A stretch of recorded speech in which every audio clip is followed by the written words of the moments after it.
கட்சி கூட்டணியில் அழைப்பு விடப்படும். அனைத்து இந்திய அண்ணா திராவிட முன்னேற்ற கழகம் எங்களோடு கூட்டணியில் இருப்பவர்கள், அது மட்டும் ஆளுங்கட்சியாக இருக்கிற திராவிட முன்னேற்ற கழகத்துக்கு கூட இதில் கலந்து கொள்ள வேண்டும் என்று நாங்கள் அழைக்கிறோம்.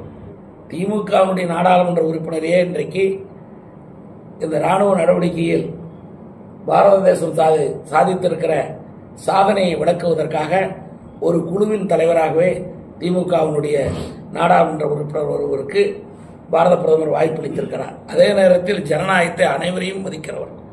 அந்த வகையில் நாங்கள் இந்த பேரணியிலே திமுகவையும் அழைக்கிறோம்.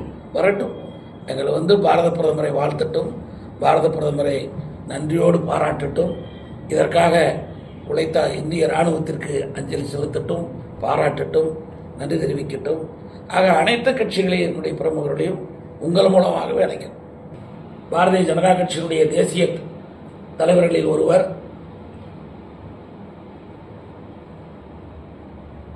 மாண்புமிகு உள்துறை அமைச்சர் அமித்ஷா அவர்கள் திட்டவட்டமாக அறிவித்துவிட்டு சென்றிருக்கிறார். தமிழ்நாட்டை பொறுத்தவரை தேசிய ஜனநாயக கூட்டணிக்கு அனைத்து இந்திய அண்ணா திராவிட முன்னேற்ற கழகத்தின் பொதுச் செயலாளர் எடப்பாடி பழனிசாமி தலைமையில் கூட்டணி அமையும். ஆக கூட்டணி பேச்சுவார்த்தை யாரெல்லாம் சேர்ப்பது, யாரோடெல்லாம் யாரெல்லாம் இருப்பது, எவ்வளவு சீட்டுகள் வழங்குவது, எப்படிப்பட்ட முடிவுகளை எடுப்பது, அனைத்தும் அனைத்து இந்திய அண்ணா திராவிட முன்னேற்ற கழகத்தின் பொதுச் செயலாளராக இருக்கிற பழனிசாமி அவர்களை சாரும். திமுக காங்கிரஸை கரட்டி விடலாம் என்று நினைக்கலாம். அதனால பாஜக வலுவா இருக்கு, எங்களை கழட்டி விட்டுறாதீங்க, எங்களையும் சேர்த்துக்கிட்டு கூட்டணியில் தொடர்ந்து வச்சிருங்க அப்படின்னு சொல்றதுக்கான முயற்சியா இருக்கலாம். இல்ல வேறு விதமா உண்மையாகவும் கூட இருக்கலாம். இது எல்லோருக்கும் தெரிந்த உண்மை. அது ஒன்றும் அவர் ஒன்றும் புதுசாக சொல்ல வேண்டியதில்லை. பாரதிய ஜனதா கட்சியினுடைய கூட்டணி வலுவாகத்தான் இருக்கிறது, வலிமையாகத்தான் இருக்கிறது. 2026 ஆட்சி அமைக்கும்.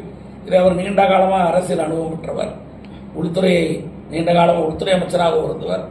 ஆக இந்தியாவுடைய அரசியல் நிலைமைகள் அத்தனையும் அவருக்கு தெரியும். ஆக ஒருவேளை அவர் அந்த உண்மையும் சொல்லியிருக்கலாம், இப்படியும் சொல்லியிருக்கலாம், அப்படியும் சொல்லியிருக்கலாம். ஆனால் பொதுவாக இது உள்ளங்கை நல்லிக்கணியாக தெரிகிறது. அவங்க பண்றாங்க, பணப்பட்டுவாடா தானே. இது ஒன்றும் கொரியர் சர்வீஸே செஞ்சிடும்.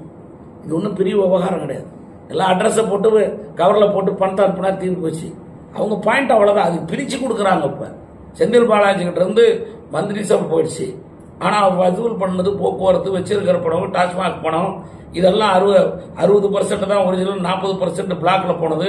இதெல்லாம் அதுக்காக தான் அவரை மறுபடியும் இன்சார்ஜா வைக்கிறது, அவரை பார்த்துக்குங்கன்னு சொல்றது. இதுக்கெல்லாம் இந்த இடைப்பட்ட காலத்தில் சுப்ரீம் கோர்ட்டில் பெயில் வாங்கினது அவருக்கு பெயிலுக்காக வாங்கினாங்க. ஒரு பாதி பேமெண்ட் ஆயிருக்கும், மீதி பேமெண்ட் வராமல் இருக்கும். அந்த பேமெண்ட் எல்லாம் வாங்குறதுக்காக தான் அவனை மந்திரி சபையிலேயே வச்சிருந்தாங்க. திருட்டு பயலுங்க என்ன, மந்திரி சபையிலேயே திருடர்களை வைத்திருந்தவங்க தானே. அதனால அவங்க இந்த மண்டலில் ஆள் பிரிச்சு போடுறான், அதெல்லாம் போடுறதெல்லாம் எல்லாம் எதுக்குன்னா இந்த பணத்தை கொண்டு போய் சேர்த்துறாங்க. போலீஸ்காரன் போகாம இருந்தா சரி, ஏன்னா காவல்துறைக்கு கொஞ்ச நாள் மரியாதை இருக்கு. ஆனா நேற்று நான் கேள்விப்பட்டேன், இப்ப இந்த 2-3 நாளா எஸ்பிகள் மூலமாகவே பணம் போயிட்டு இருக்குங்கிறாங்க. இல்லைன்னா நேற்று எல்லா எஸ்பியும் சொல்லட்டும் என்ன. ஆமா ஆமா, இப்போ ஒரு வருஷத்துக்கு இப்போ பண்ணா தான் நான் கொண்டு போய் கீழே வரைக்கும் சேர்த்தலாம். இடையில ஒருவேளை இது மாதிரி டெல்லி மாதிரி போகலாம் என்ன. நான் கூட தான் சொன்னேன், போன 19ஆம் தேதியே போவாங்கன்னா 2 பேர் போயிட்டாங்கல்ல.